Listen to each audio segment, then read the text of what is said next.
ఆయన మాట్లాడుతున్నటువంటి తీరు, మీ ఆస్తులు కొల్లగొడుతున్నారు, మీ ఆస్తులు ఆవిరైపోతున్నాయి, మీ ఆస్తులు మీకు కాకుండా పోతున్నాయి అని చెప్పి చంద్రబాబు నాయుడు అనుచర వర్గం, దత్తపుత్రుడు, వాళ్ళ పచ్చ మీడియా అంతా కూడా ఒక హైడ్రామాకి క్రియేట్ చేస్తూ, ఒక హైడ్రామాని తెరలేపుతూ దొంగే దొంగ దొంగ అన్న చందంగా చంద్రబాబు నాయుడు తీరు ఉంది రాష్ట్రంలో. చంద్రబాబు నాయుడుకి ఒకటే చెప్తున్నాం, ల్యాండ్ టైటిలింగ్ యాక్ట్ కేంద్ర ప్రభుత్వ రూపకల్పన. అది చంద్రబాబు నాయుడు గారు, మీరు ప్రధాని నరేంద్ర మోడీ గారికి ఈ ల్యాండ్ టైటిలింగ్ యాక్ట్ వద్దని చెప్పగలరా అని అడుగుతున్నాను చంద్రబాబు నాయుడుకి. మీరు నిజంగా నిజాయితీ ఉంటే మీలో, కానీ ఏదో ఒకటి దుమ్మెత్తిపోయాలి జగనన్న ప్రభుత్వం పైన, జగనన్న పైన అని చెప్పి అనుచిత వ్యాఖ్యలు చేస్తూ అసత్య ప్రచారాలతో రాష్ట్ర ప్రజల్ని ఏదో విధంగా ఇరకాటంలో పెట్టాలి జగనన్న ప్రభుత్వాన్ని చేస్తున్నటువంటి మాయమాటం చంద్రబాబు నాయుడువి.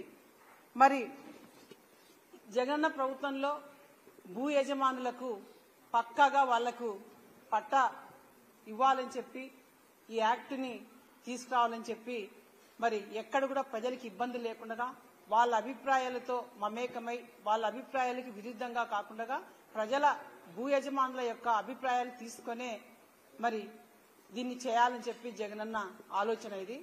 మరి 5 సంవత్సరాల జగనన్న ప్రభుత్వంలో భూ విధానంలో రైతులకు ఎన్నో విప్లవాత్మకమైన మార్పులు తీసుకొచ్చారు. మరి చంద్రబాబు నాయుడిని నేను ఒకటే సవాల్ విసురుతున్నాను. చంద్రబాబు నాయుడు, మీరు ఈరోజు కాని విషయాల్ని అవుననిపించే విధంగా మీరు అసత్య ఆరోపణలు చేస్తున్నారు కదా.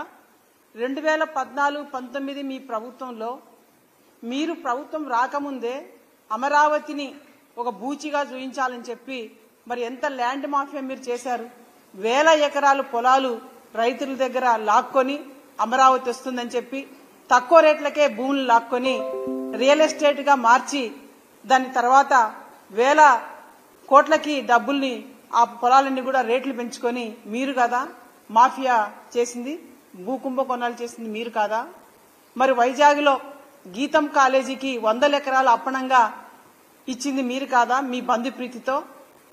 మరి మీరు ఇంత దోపిడీకి, ల్యాండ్ దోపిడీకి పాల్పడి మరి చుక్కల భూములు రైతులవి వాళ్ళు అమ్ముకునేకి వీలు లేకుండా చుక్కల భూములన్నీ కూడా లక్షల ఎకరాలు కొల్లగొట్టి రైతులను కష్టాలు పాలు చేసి ఆ చుక్కల భూములు అమ్ముకోకూడదని చెప్పి 22A జాబితా కూడా ఒక జీవో తీసుకొచ్చి రైతులు అమ్ముకునేకి లేకుండా చుక్కల భూములు చేసింది మీరు కాదా చంద్రబాబు నాయుడు? మరి జగనన్న ప్రభుత్వం వచ్చిన తర్వాత కాదా ఈ 5 ఏళ్లలో ఆ చుక్కల భూములు ఆ 22A జాబితాని తొలగించి చుక్కల భూములన్నీ కూడా ఈ రోజు రైతులకు రికార్డు పరంగా వాళ్ళ భూములు వాళ్ళకి అప్పజెప్పినటువంటి ముఖ్యమంత్రి జగనన్న. ఇవన్నీ మీరు దాచిపెట్టి జగనన్న చేసిన మంచి పనులు చెప్పకపోయినా మరి మీరు ఎంత దుర్మార్గంగా ఈ రోజు ఈ రాష్ట్రంలో దుష్ప్రచారాలు చేస్తున్నారు చంద్రబాబు నాయుడు. మీ వయసుకి తగినటువంటి ఆరోపణలు కాదు ఇవి. జగనన్న మంచి చేశాడు ఈ రాష్ట్రంలో రైతులకు గాని భూ యజమానులకు గాని. మీరు భూములు కొల్లగొట్టింది, మీరు దోపిడీ చేసింది ఇవన్నీ కూడా రాష్ట్ర ప్రజలకి గతంలో 2014 నుంచి 19లో అమరావతి విషయంలోనే మీరు కోట్ల రూపాయలు కుంభకోణం చేసినందుకు కదా, మరి గ్రాఫిక్స్ అమరావతి చూపించినందుకు కదా మీకు ప్రజలు 2019లో బుద్ధి చెప్పింది చంద్రబాబు నాయుడు. ఇవన్నీ మీరు మర్చిపోయే భ్రమల్లో మీరున్నారా అని అడుగుతున్నాను. రాష్ట్ర ప్రజలు మీ మాటలు, మీ అసత్య ఆరోపణలు, మీ పచ్చ మీడియా దుర్మార్గమైన రాతలు నమ్మే పరిస్థితుల్లో రాష్ట్ర ప్రజలు లేరు. ఇది ప్రజా పరిపాలన, జగనన్న పరిపాలన. కానీ ఒకటే చెప్తున్నాను సూటిగా చంద్రబాబు నాయుడు, మీరు మీ వయసుని మించి ఏదో అధికారాన్ని చేపట్టాలని చెప్పి మీరు ఈ రోజు అవ్వాతాతల పింఛన్లు కూడా టెన్షన్ గా 1వ తారీఖే వాళ్ళకి పింఛన్లు వచ్చేటివి జగనన్న ప్రభుత్వంలో వాలంటీర్స్ ద్వారా. అలాంటి అవ్వాతాతల పింఛన్లు కూడా ఎంత దుర్మార్గానికి ఒడికట్టి మీరు ఎన్నికల కమిషన్ కి ఫిర్యాదు ఇప్పించి నిమ్మగడ్డ రమేష్తోన ఈ రోజు అవ్వాతాతలు రాష్ట్రంలో ఎన్ని ఇబ్బందులు పడుతున్నారు, ఎన్ని అష్ట కష్టాలు పడుతున్నారు చూడలేకపోతున్నాం. అసలు వాళ్ళ ప్రాణాలు కోల్పోయారు. ఈ రోజు 40 మంది ప్రాణాలు కోల్పోయారు. మీ పాపం కాదా ఇదంతా? మరి ఈ రోజు జగనన్నపై ముసలి కన్నీరు గారుస్తున్నారు.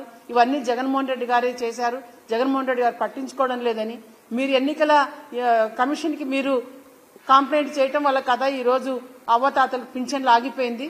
అయినా కూడా జగనన్న ఈ రోజు బ్యాంకుల ద్వారా మీరు ఇవ్వాలని చెప్తే కూడా ఈ రోజు బ్యాంకుల ద్వారా కూడా ఆలోచన చేస్తున్నారు. ఎంతమందికి పేదవాళ్ళకి ముసలోళ్ళకి బ్యాంక్ అకౌంట్లు ఉంటాయి చంద్రబాబు నాయుడు?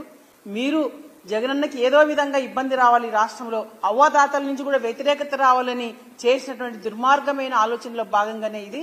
కానీ అవ్వాతాతలు 5 సంవత్సరాలు జగనన్న ప్రభుత్వంలో ఇంటికే తెల్లవారక ముందే పింఛన్లు ఇచ్చిన ప్రభుత్వం కాబట్టి మిమ్మల్ని ఓడించేది కూడా అవ్వాతాతలను కూడా చంద్రబాబు నాయుడు గుర్తుపెట్టుకోవాలి.